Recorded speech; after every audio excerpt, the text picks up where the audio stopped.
Thank you, Clive. Welcome to the programme. On Spotlight tonight, we asked for your thoughts, and tonight we'll hear them as we take the temperature of tourism and local people helping to boost revenue. Well, Easter's a time when many of the businesses here in Cornwall get started for the season. I'm here on the north coast today to try and find out just how they've been getting on this Easter break. Also this evening, starting to bloom again after a winter battering, how storms have cleared the way, allowing light and life into historic gardens. I'm at Home Park ahead of the crucial Devon Derby. With Plymouth Argyle still looking for promotion and Exeter City desperate to avoid relegation, the stakes have never been higher. And the talk of Torquay, we're in conversation with John Cleese as the play inspired by the town gets ready to open.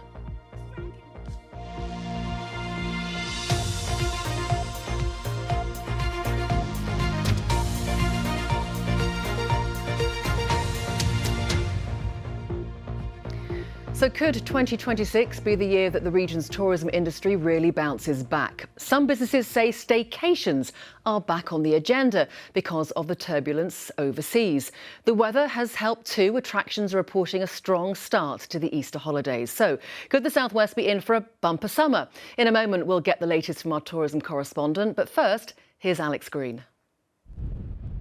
Like much of the southwest, here on the North Cornwall coast, Easter is a crucial time and often a yardstick for the summer season to come. Hello, McDonald's Farm. We definitely saw the cost of living crisis last year and it hit people hard. And I think people have, after the winter, just said, we want to have a holiday and we want to get out again. And it's almost like things are awakening here in Cornwall. We think there's a big opportunity for the industry, particularly for Cornwall this summer, to drive the staycation. Easter's been really nice. It started well. We had lots of new customers come and a few regulars. Weather wasn't particularly good, but we had some loyal stayers that made through the wind. Even in the brisk winds, people are out and about enjoying what Cornwall has to offer. Just roaming a bit on the beach and the footpaths, but yeah, we had a good time and back to normal tomorrow, and the weather's been brilliant. We've all stayed at Padstow and having a day out to Polzeath, because all we used to come down here when we were kids camping and stuff. Okay, so, I was going to say, what's the connection? Yeah, that's the connection. That's why we travelled all the way down from Norfolk back to this beautiful place. It's been a challenging couple of years for the hospitality industry, with many businesses having to diversify to keep people coming through the door. I think at this point last year, we were really concerned. Owning a campsite is hard and we had to look at ways to bring in other revenue, like opening in the winter. People can't afford to go on holidays now. Even staycationing isn't as cheap as it once was. We've modified our booking system so people can book last minute and for shorter stays. I think that's the current climate now, with a lot of pop-up sites and a lot of last minute bookings. People just want to be able to have a short breakaway and not have to think about booking a whole week. So we've moved with that and we've allowed that to happen. At the St Moritz Hotel near Rock, owner Hugh has been offering fuel subsidy to guests travelling from further afield amid the rising price of oil. Things like paying the added fuel of our customers, that's all about driving people in here now before the summer holidays arrive, so we can really extend the season. So we've just got to be more clever, we've got to be deft of foot, we've got to be very flexible, and we've got to ensure that we've got a really highly trained group of staff who can deliver great holidays for people coming down here to North Cornwall. Well, after speaking to a few businesses here on the North Coast today, it seems there's a lot of optimism around, based on the numbers that have already come here this Easter, that this summer could be a really good season for the wider South West. Alex Green, BBC Spotlight, Polzeath. And my goodness, thank you for all of your comments about our tourism story earlier this week, where businesses were asking local people for their support this year. Well, Alison says she's a minimum wage tourism worker in Lewes and says she's absolutely astonished that tourism businesses are asking for support. Where are these businesses during the winter months? They're not supporting the locals then, they're all closed down. And Jean adds, why on earth would we locals want to visit local tourist spots? They are too busy with tourists. Car parks are ludicrously expensive. They should try to attract us out of season with residents' discounts and residents' parking charges. And Peter, who's a hotelier in Torbay, says our bookings didn't reflect the optimism that was suggested on Tuesday's programme. It's about day trippers, Airbnb and self-catering. People are on tight budgets and it's packed lunches and picnics. Well, thank you for all of those comments. Much appreciated. If you'd like to comment on any of our stories or you have a story of your own, here's all the ways you can get in touch on your screen now.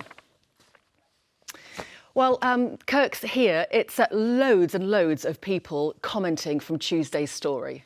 Really interesting comments, Vic. On discounts for residents, though, some businesses I've heard do run local schemes, loyalty cards like a pub offering 10% off for the people who live in the close by postcodes, and also attractions often have those local loyalty schemes too. And Easter's such an important time. It's a massive deal for tourism, and tourism is a big deal for the South West. So in terms of the money, it's worth around 2.5 billion every year, and that's to the economy of Devon alone. That's according to Visit Devon. So how's it looking so far? Well, the vibes, as we're hearing, are positive so far. So the Devon Association of Tourist Attractions says for many of its members, so we're talking about Creeley Theme Park, Kent's Cavern, places like that, the Easter bank holiday is up on last year. In Cornwall, the Lappa Valley Railway attraction, they're saying they've had their busiest Easter ever, so that's positive. Also reports of a very strong start for caravan parks, self-catering, pubs, particularly over the bank holiday. That's from Visit Devon too. What we need to watch is whether it sustains over the whole of the Easter period or whether it runs out of steam. We're only about halfway through the holidays, aren't we? So that's what we're hearing anecdotally. A really important time of the year, and it could mean a busy summer if we have a busy Easter. But of course there are challenges. Absolutely. So for people, members of the public, people going on holiday, those cost of living pressures, the price of fuel, businesses too telling us that they're facing increasing costs too. But a big holiday season isn't just about visitor numbers, it's about how much people spend. And one big holiday park owner telling me that he had a sense that people are spending a little bit more. Finally, the weather, that sunny weather that we did have, that's really given the start of the season a big lift. I don't think it will this weekend, but Kirk, thanks very much. Well, we might have seen some hints of summer sunshine this week, but we can't forget what a wet and miserable winter we had with record rainfall and 3 named storms, of course. In Cornwall, Storm Goretti in particular left a trail of destruction. Trengwainton Gardens in the west of the county was one place that got battered. But as David Dixon reports, 4 months on, the green shoots are appearing and visitors are returning.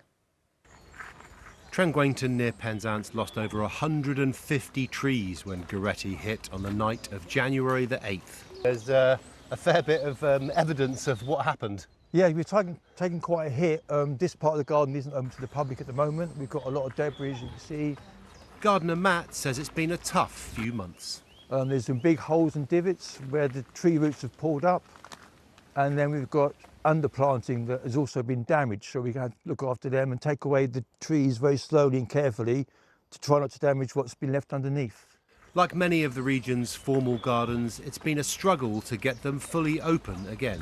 And now we're looking at what we can do about it. When do we move it? What do we replant? Do we replant? Well, I've worked here for 20 odd years, so I still get choked up when I see what's happened to the garden. Marina arranges the activities. She says she'll have to make up some new stories. One of the trees on the meadow, a lime tree, I made up a whole story calling her Lucy Lime Tree. Now she's completely devastated. It's horrible. After the destruction, there's also opportunities to plant new life and new species here, and the team are optimistic. When I see the daffodils coming up through the devastation of the trees, that's something special. Life carries on, nature is resilient and carries on. And who knows, with all the light that's coming into the woodland areas now, what it is that we're going to find springing up out of the ground. Most of it has now reopened, and the spring sunshine has brought the visitors flowing back. David Dixon, BBC Spotlight. Well, staying with nature, it started in 1979 and has since become an annual event. And this year, more than 650,000 people nationally took part in the RSPB's Big Garden Birdwatch, the largest annual garden-based citizen science event. Well, across the UK, more than 9 million birds were counted.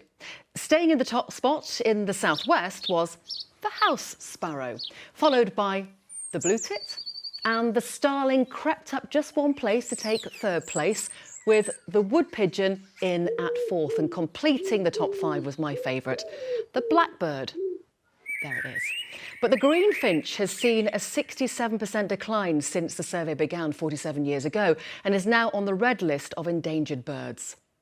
What the science has shown us is that this is a bird that suffered from a disease called trichomoniasis, a parasitic disease, and it's really hit the population. The population has declined, and that's why we're now asking for a change in the way people feed the garden birds, and we're asking people to feed much more seasonally now. Maybe you took part. Well, the biggest upward swing in England was the goldfinch on the Isles of Scilly, and there were two species of birds that were only recorded on the Isles of Scilly. They were the chiffchaff and the meadow pipit. Well, Will Wagstaff is an ornithologist and president of the Isles of Scilly Bird Group and joins me now. If only we could be there with you, Will. And have you seen a chiffchaff recently? Yeah, saw one today, heard one singing today. I was up on the island of Briar today, and there was one singing there, and there was also a meadow pipit there as well. So we ticked both boxes today. Lovely. Now, what's led to the increase in the number of goldfinches, would you say? I think probably several factors. I think the milder winters we get now, they don't get pushed away further south. They're a seed eater. And of course, people putting things like Niger seed out in the winter months keeps them here. And certainly they were a very rare bird here during the winter back 30 years ago. But now we see little groups right through the year, and we get more into breed. So there's more around at the moment, and they're singing away and hopefully nest building. And the Isles of Scilly, I mean, absolutely stunning and a great place to go bird watching in a very temperate climate. Would you say you get very different birds migrating there?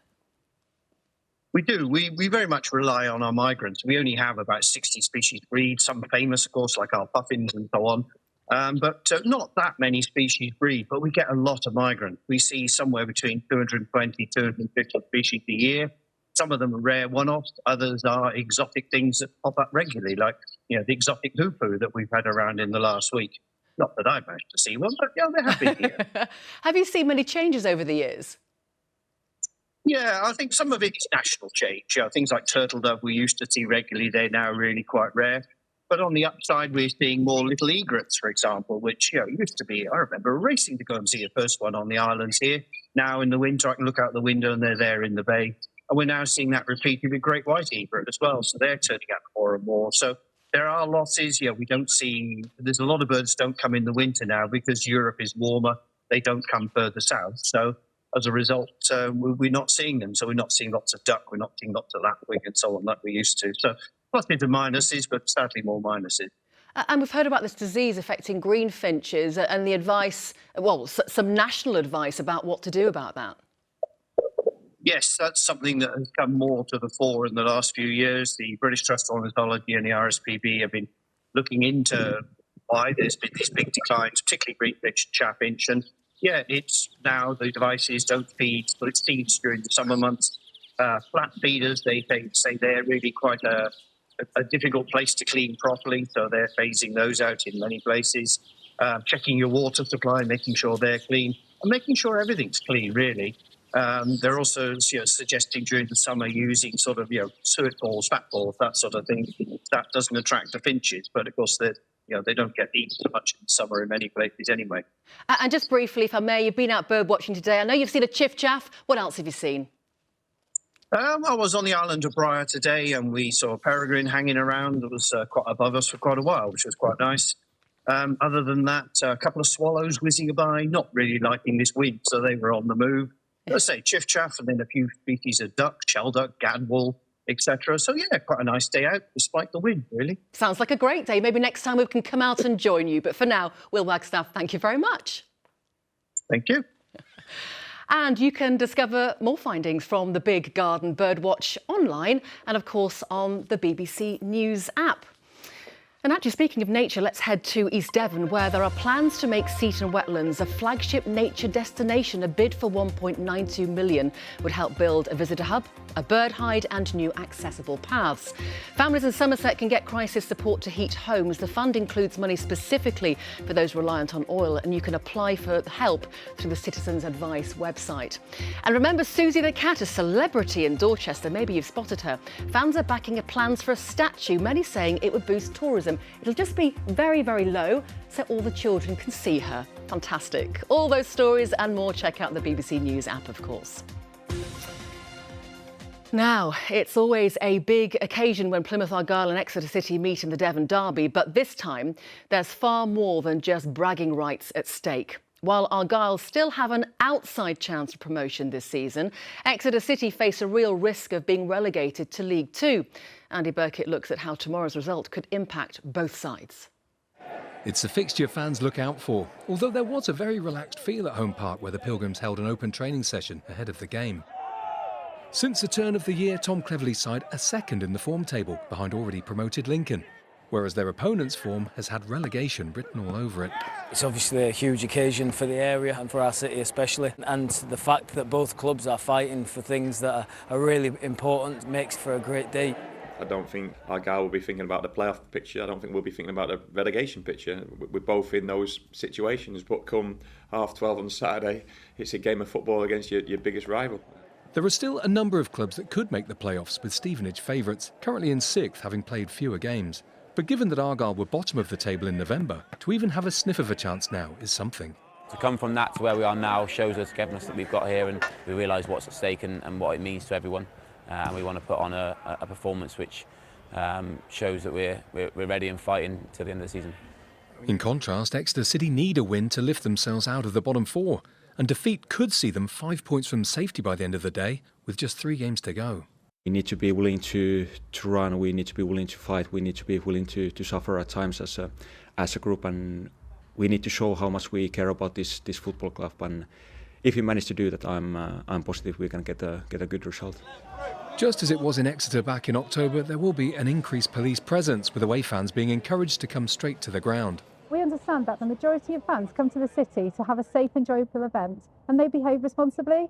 The message here is come, enjoy the match, respect the city and look out for one another. Well, let's hope it all goes ahead without any trouble. Don't forget you can follow our non-league sides as always on BBC Sounds, and of course you can follow events here at Home Park for this crucial Devon Derby on BBC Radio Devon. However, on Sunday attention turns to rugby and the Exeter Chiefs bid to make it through to a European semi-final. It's been 6 years since the Chiefs were crowned champions of Europe, but in Treviso on Sunday they have the chance to take a step closer to a second European trophy, this time the Challenge Cup. Standing in their way from a place in the semi-finals is Italian side Benetton, but closer to home the Cornish Pirates are at the Mene tomorrow against Chinna. This is the strength of his game right Cornish golfer Harry Hall has made a late charge in the second round of the US Masters. The 28-year-old from Cambourne could only make 1 birdie in his opening round, but 4 birdies in a row on the back 9 in his second has given him a chance of making the cut on his Augusta debut. Somerset have made a strong start on the opening day of their championship match in Essex. Early wickets from Jake Ball helped them bowl out the host for 149. And Somerset have a slender first innings lead going into day 2, thanks to Craig Overton's unbeaten half-century. But they have lost 5 wickets themselves. Tomorrow it's the turn of Somerset's women, who begin their campaign at Taunton against Yorkshire in the One Day Cup.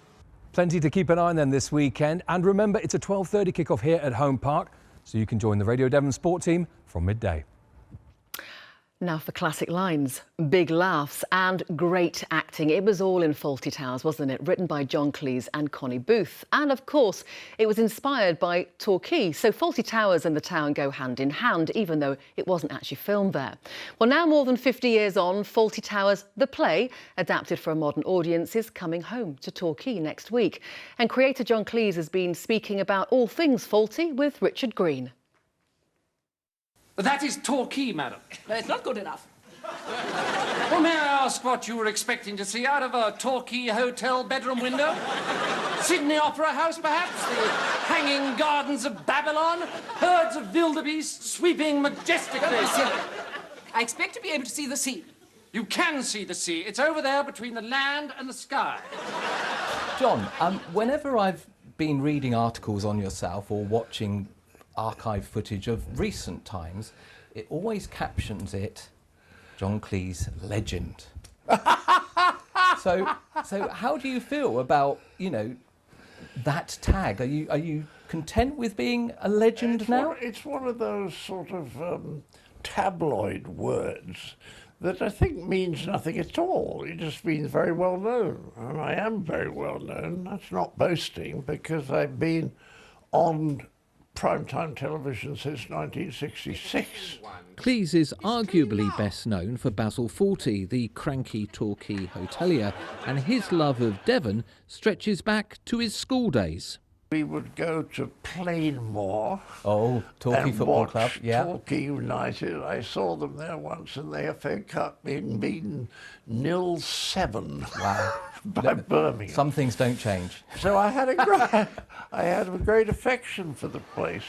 And that affection is shared by those in Torquay who feel the link between Fawlty and the town has been a beneficial one.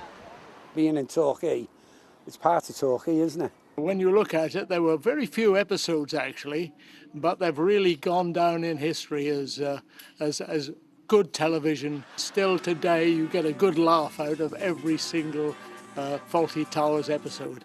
I think we got something then. And this is the site of the former Glen Eagles Hotel, where in 1971 Cleese and the Pythons were staying, and its owner, Donald Sinclair, made a lasting impression on Cleese from the moment he walked through the door.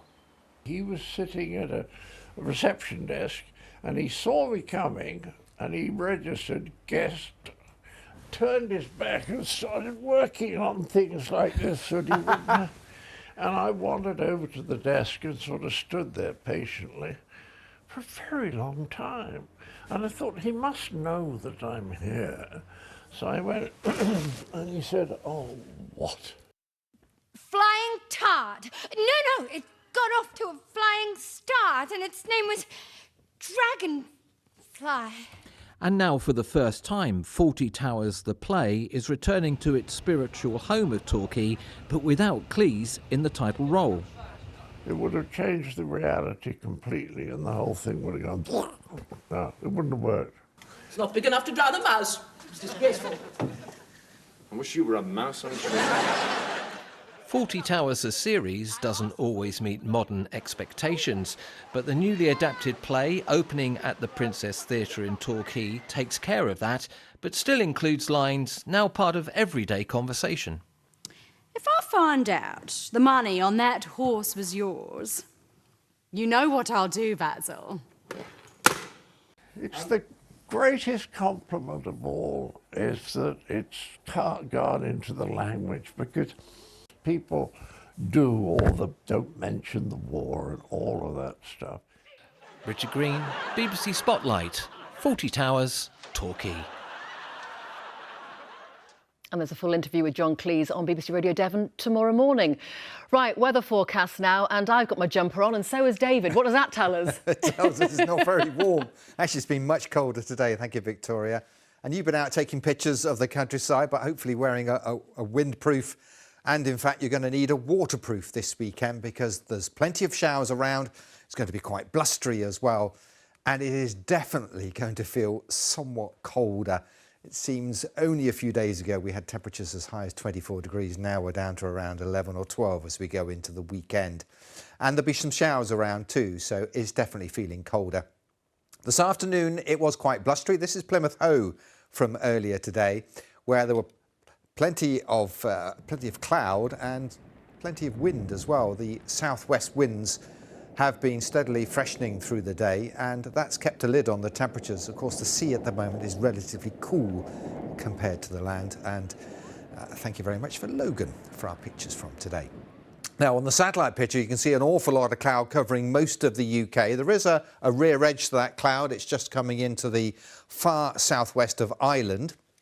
That's the back end of a cold front that's coming in overnight tonight. Actually clear of a large part of Cornwall and western Devon as it's getting light tomorrow morning. And by the time we get to the middle of the day, it's away across to the eastern side of the country. Behind it, some dry weather. Plenty of showers follow on behind, though, particularly through the afternoon into the evening. Windy conditions, too, and more of the same on Sunday. Slightly less inclement weather by the time we get to Monday. Very few isobars. There should be some sunshine in the morning. but showers developing into the afternoon. Here comes that band of rain then coming in quite quickly overnight tonight, sweeping through, revealing some clear sky to start the day across western parts of Cornwall. Elsewhere it's rather cloudy.